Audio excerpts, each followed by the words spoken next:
Patuloy na pinapainit ni Coco Martin ang mga taga-subaybay ng FPJ Batang Quiapo matapos lumutang ang balitang may malalaking pagbabago siyang nakahanda.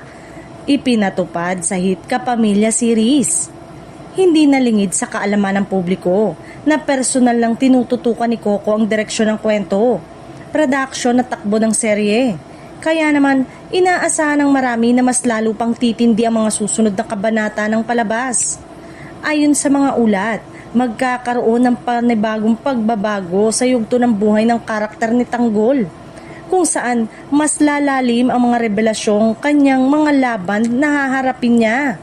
Mula sa simpleng kwento ng survival, unti-unti na itong nagiging mas masalimuot, mas emosyonal at mas puno ng tensyon.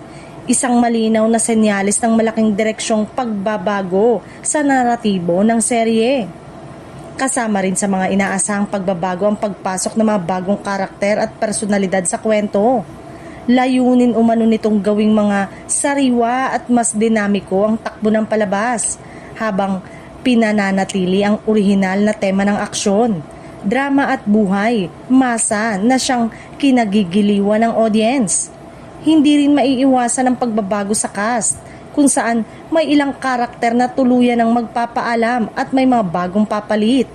Bahagi ito ng natural na pag-usad ng istorya na ayon sa mga tagahanga ay nagbibigay ng bagong sigla at excitement sa bawat yugto ng serye. Sa kabila ng mga pagbabago, malinaw ang isang bagay, hindi pa matatapos ang FPJ Batang Quiapo sa malapit na panahon. Sa halip, mas lalo pa itong pinalalakas at pinalalalim ni Coco Martin upang manatiling relevant, makabuluhan at patuloy na sinusubaybayan ng masa.